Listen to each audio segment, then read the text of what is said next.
Olá, bom dia. Quase 6 milhões de brasileiros já receberam auxílio emergencial de R$ 600. O benefício chegou às contas de mais de 3 milhões nesta terça-feira.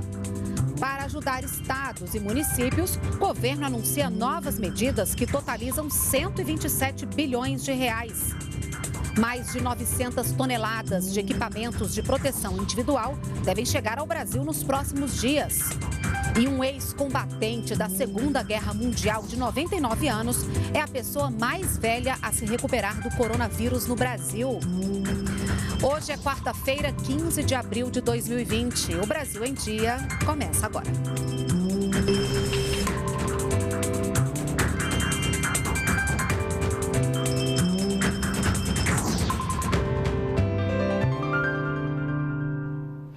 São 9 horas e 45 minutos. Nós estamos ao vivo também pelas redes sociais.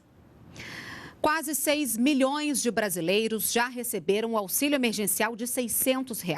Só nesta terça-feira, o benefício chegou às contas de mais de 3 milhões de pessoas. Vamos saber agora quem são essas pessoas e como está o calendário de pagamento para os próximos dias. Já receberam os R$ 600 do auxílio emergencial do governo federal os inscritos no Cadastro Único que não recebem o Bolsa Família e têm conta na Caixa e no Banco do Brasil. Inscritos no Cadastro Único nascidos em janeiro e que não têm conta bancária. Neste caso, o depósito foi feito em conta digital aberta pela Caixa. E as mulheres, chefes de família. Uma das pessoas que receberam o benefício foi o Valdecir, que é motorista de aplicativo em Rio Branco, no Acre. Baixei meu aplicativo da Caixa, do auxílio emergencial, dia 7, preenchi todos os dados corretamente, dia 9 o dinheiro já estava na conta. Esse dinheiro veio numa boa hora, ajudou muito na nossa alimentação, pois já vai fazer um mês que estou parado sem poder trabalhar devido a esta pandemia que assola o nosso país. E o calendário de pagamento continua a partir desta quarta-feira. De 15 a 17 de abril, recebem o dinheiro na conta digital da Caixa, inscritos no Cadastro Único nascidos entre fevereiro e dezembro. Também começam a receber esta semana beneficiários do Bolsa Família. O pagamento continua de acordo com o número do NIS e segue até 30 de abril. Recebem a partir de 16 de abril os trabalhadores informais, microempreendedores individuais e autônomos. 23 milhões de cadastros realizados entre 7 a 10 de abril já estão sendo analisados pela Dataprev para o pagamento na próxima quinta-feira. Não há nenhum país do mundo que fez uma operação desse porte, com este grau de dificuldade. E nós, por determinação do presidente Bolsonaro, estamos fazendo com segurança e com agilidade. E depois de regularizar cerca de 90 mil CPFs, a Receita Federal recebeu cerca de 84 mil novos pedidos. A regularização do CPF é necessária para o pagamento do auxílio emergencial de R$ 600. Todos os detalhes estão no site da Receita Federal. E para socorrer estados e municípios nesse momento de pandemia, o Ministério da Economia anunciou um novo aporte de recursos que podem injetar na economia mais de 77 bilhões de reais. O total ultrapassa 127 bilhões de reais. O valor total proposto pelo governo federal para socorrer os estados e municípios nesse momento de pandemia ultrapassa 127 bilhões de reais, além das medidas já em andamento, que somam quase 50 bilhões de reais. O governo propõe mais 77 bilhões para as unidades da federação. A proposta inclui medidas como transferências diretas e recomposição de perdas de arrecadação, além de suspensão do pagamento de dívidas com a União e bancos públicos. A preocupação do governo é conseguir atender todas as demandas que vão surgir por conta da crise provocada pelo coronavírus.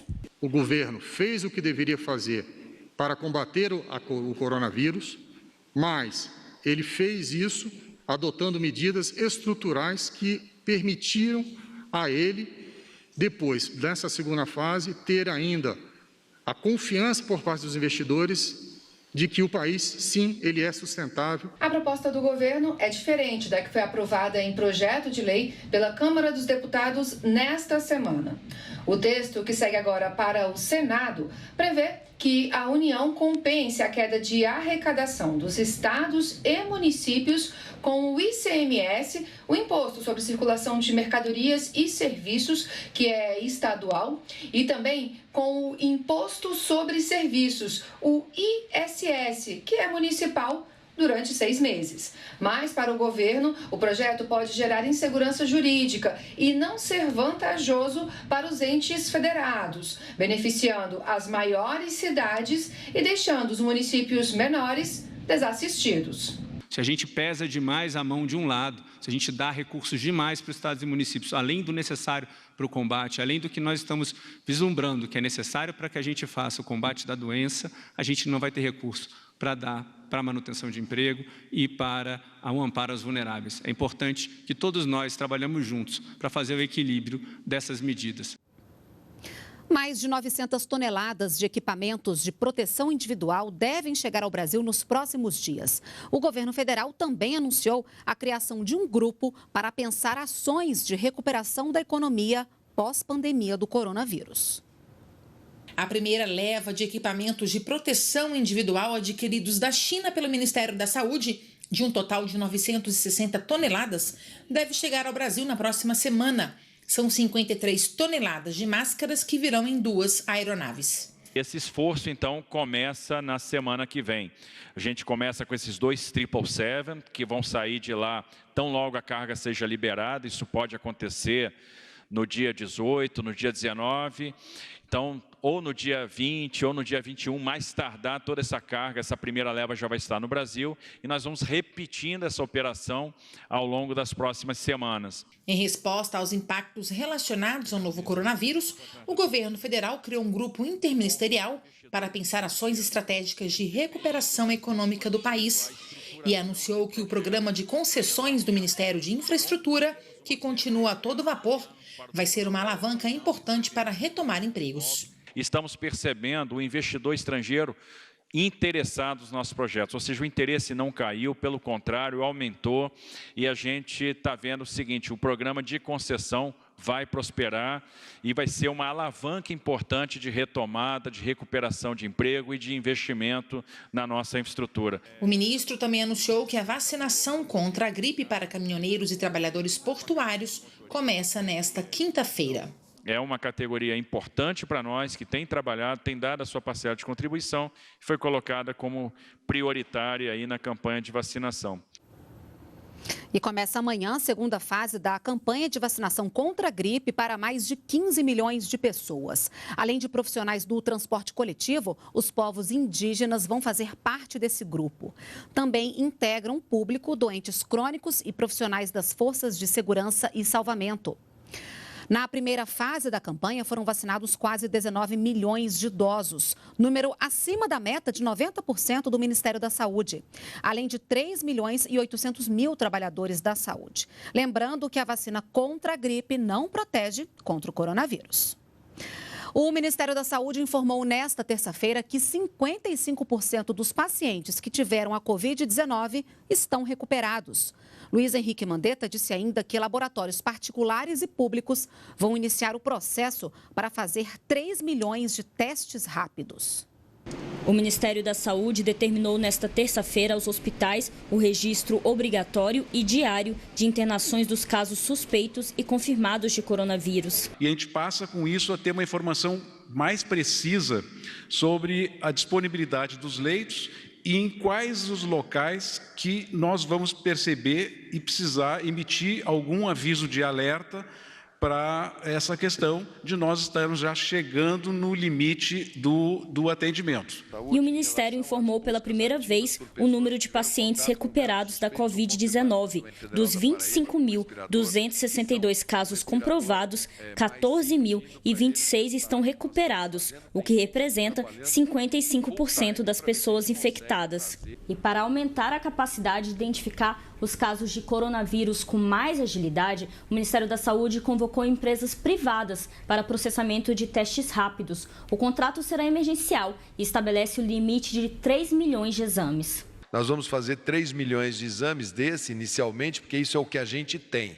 A partir do momento que a gente vá conseguindo comprar, que é a grande dificuldade, isso é o que nós temos capacidade interna, nós queremos fazer muito mais do que 3 milhões e a preparação de uma central operacional com capacidade para 30 mil testes por dia. E o Ministério da Ciência e Tecnologia anuncia hoje avanços no combate à Covid-19.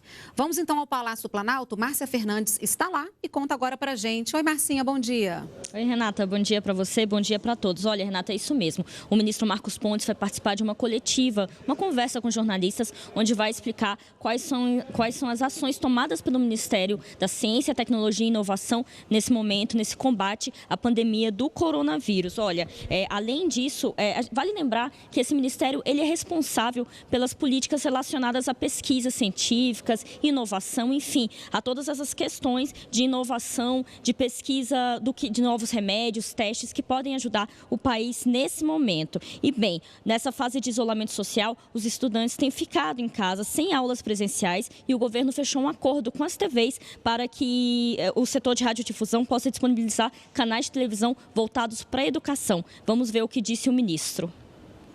As emissoras de televisão, elas podem, excepcionalmente, durante esse período, terem 4 canais cada um. Então, por exemplo, o canal 4 vai ser o 4, 4.1, 4.2, 4.3. Isso é para a TV digital. E esses canais podem e devem ser usados pelos estados, pelas secretarias de educação dos estados, para que sejam dadas as aulas para as crianças utilizando esses canais. O ministro Marcos Pontes também anunciou um edital de linhas de crédito para pequenas empresas interessadas em produzir equipamentos de proteção individual. Para mais informações, quem quiser saber mais informações pode acessar o site mctic.gov.br. Renata. Obrigada, Márcia, pelas suas informações. E olha, hoje cedo, militares do Exército, que fazem parte do Comando Conjunto Planalto, foram ao Centro de Internação e Reeducação Papuda, em Brasília, para capacitação de agentes e desinfecção de instalações. É mais uma ação de enfrentamento aí ao novo coronavírus. E agora, antes de encerrar o Brasil em Dia, a gente vai conferir as imagens do mais antigo brasileiro que sobreviveu ao coronavírus. O ex-combatente da Força Expedicionária Brasileira, de 99 anos, recebeu alta nesta terça-feira, depois de passar 8 dias no Hospital das Forças Armadas de Brasília. Sob aplausos de toda a equipe, o ex-combatente deixou o hospital em Brasília, onde ficou internado por 8 dias. 75 anos depois de combater a Segunda Guerra Mundial, o segundo-tenente Armando Pivetta batalhou em outra guerra, dessa vez contra o coronavírus. Isso é motivador para os nossos servidores, civis, militares, né, o pessoal que labuta aí diariamente nessa nova guerra, que é a guerra contra o vírus. Agora, ele pode contar com mais uma vitória no currículo aos 99 anos de idade. É isso, o Brasil em Dia termina aqui. Você pode nos acompanhar também pelas redes sociais. Obrigada pela sua audiência, ótima quarta-feira e até amanhã.